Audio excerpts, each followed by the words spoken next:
My name is Mark Cuban and I'm an entrepreneur. Donc là, on a un entrepreneur qui s'appelle Mark Cuban. Alors, je ne sais pas s'il y en a, il y en a probablement qui connaissent. C'est un entrepreneur américain. Je vois ses pubs passer sur Internet. En tout cas, je vois beaucoup. Je connais pas vraiment son business, mais cette vidéo sera l'occasion de voir à peu près ce qu'il fait. Mais voilà, c'est un entrepreneur sur Internet qui, en tout cas, qui a un business qui est, peut-être qui explose, mais je connais pas vraiment son business. Mais en tout cas, c'est un entrepreneur qui est connu sur Internet.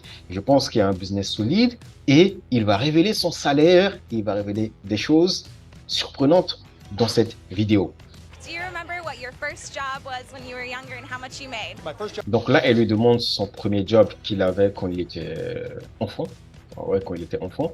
was selling garbage bags door to door, and I made Waouh. C'est là que tu commences à voir que la plupart des entrepreneurs, tu vois comment les gens commencent de nulle part. Et c'est ça quand tu regardes. Enfin, oui, il y a des entrepreneurs qui commencent. Il y en a qui commencent avec une base solide, mais il y en a beaucoup qui commencent de rien. Par exemple, là, il a expliqué au début de quand il commençait le business, il vendait des sacs poubelles porte à porte. C'est des choses que beaucoup de gens ne vont pas faire aujourd'hui. Tu dis aux gens de prendre quelque chose, d'aller porte à porte et d'essayer de le vendre. Tu imagines la quantité de motivation qu'il faut pour faire ça? Tu imagines la motivation qu'il faut pour aller porte à porte? Même juste dire aux gens de vendre des choses sur Internet, il y a beaucoup de gens qui ont la flemme de le faire. Mais porte à porte, c'est incroyable. Ça, je ne le savais pas. Et il dit il faisait 3 dollars pour chaque sac qu'il vendait.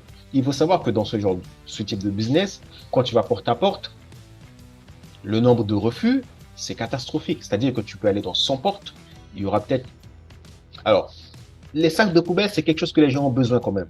Donc, c'est déjà une bonne idée parce que tu as envie de jeter tes sacs poubelles. Les gens vont aller à Carrefour. Alors, donc, c'est peut-être un bon business, hein. Mais j'imagine qu'il prend des rejets des fois. Et au fait, quand tu vends des choses sur Internet et que personne n'achète, la gifle que tu te prends n'est pas aussi extrême. Mais quand tu vas vendre les choses en vrai et que les gens te disent non, on veut pas ton truc, je peux te dire que ça fait mal.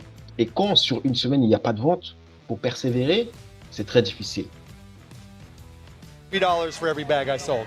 Do you feel like you were fairly compensated for that? Yes, I do, because I mean, imagine me just walking up to the door going, "Hi, I'm your neighbor Mark. Do you use garbage bags? I'll bring them to your door. $6 for 100. I mean, yeah, it was an easy job. Waouh, waouh, waouh. Et c'est là que tu peux également voir que les choses extrêmes peuvent commencer d'une manière très petite. Un sac poubelle, c'est quelque chose auquel les gens ne pensent pas. Mais qui n'utilise pas de sac poubelle, qui n'utilise pas de sac poubelle chez lui? Qui n'utilise pas de sac poubelle chez lui? Tout le monde.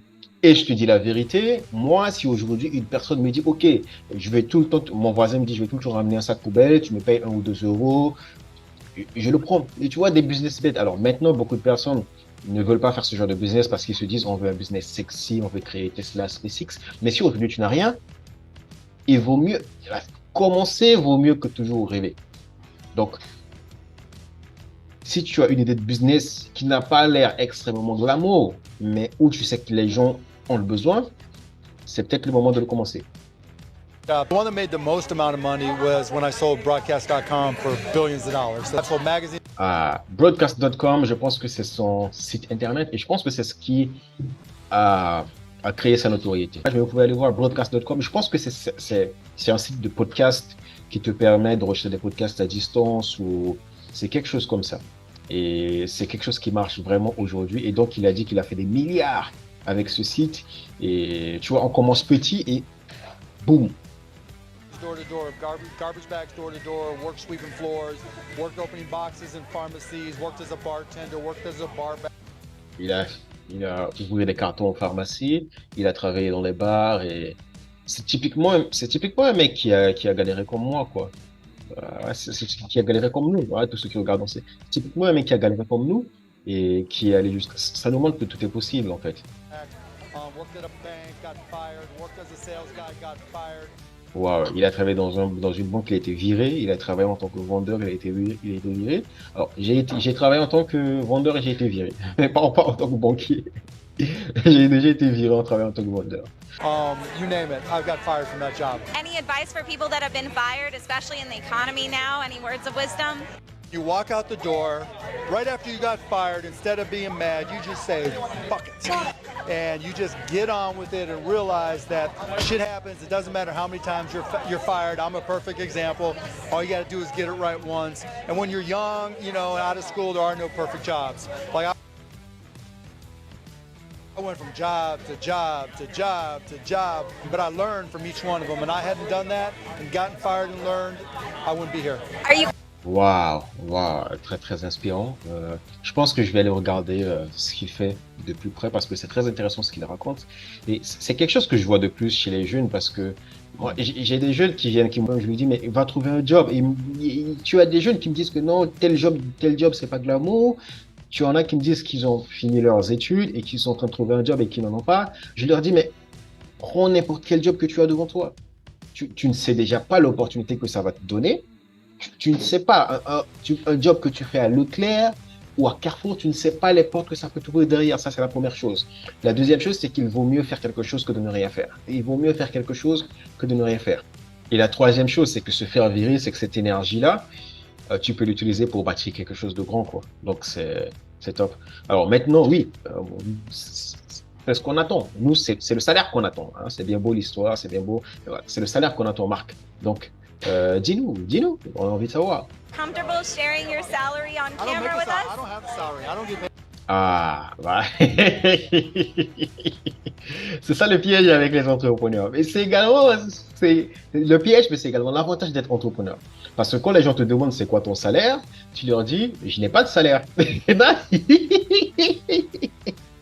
C'est ça. Quand tu es entrepreneur, les gens te demandent c'est quoi ton salaire, tu lui dis tu n'as pas de salaire. Et c'est vrai, parce que tout ce que ton entreprise génère, c'est le chiffre d'affaires de l'entreprise. Et après, tu peux prendre une partie du chiffre d'affaires que tu veux et l'utiliser comme salaire. Enfin, pas l'utiliser, mais tu le transférer comme salaire. Voilà, c'est ça. Mais je pense qu'il trouve juste... C'est facile d'esquiver, mais il peut quand même nous dire combien il rentre dans sa poche. Combien il prend pour lui pour rentrer dans sa poche. Voilà. C'est ça qu'on a envie de savoir, Marc. Donc, oui, tu n'as pas de salaire, mais dis-nous. A salary at all. You don't get paid a No, salary? I mean I make money from my investments. Ok, donc si je comprends bien d'après ce qu'il dit, il ne reverse pas de salaire à lui, mais l'argent qu'il utilise dans la vie de tous les jours, il le prend de ses investissements. Donc, s'il investit en bourse, s'il investit en immobilier, s'il a en tout cas des logements immobiliers qui lui rapportent de l'argent tous les jours, donc c'est ses investissements, c'est de ça qu'il vit. Mais tout son business, il ne prend pas de salaire, mais il réinjecte l'argent dans son business. Ok.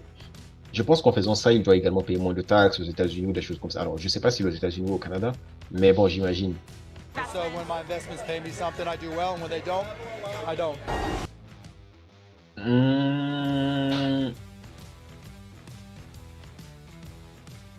Ok, bon, j'imagine que s'il vit que de ses investissements doivent lui apporter une bonne somme quand même.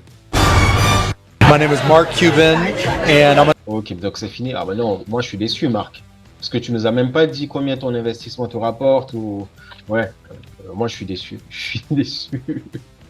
Donc, mais en fait, voilà, juste pour savoir, c'est ça quand tu es entrepreneur, tu ne verses pas le salaire que tu veux.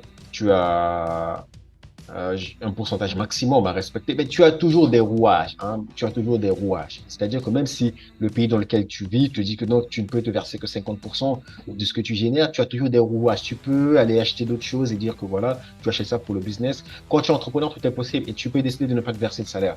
Donc, je vois totalement ce qu'il dit. Mais bon, j'imagine que quand il dit que ses investissements ne lui rapportent rien, j'imagine que ça lui rapporte des revenus récurrents.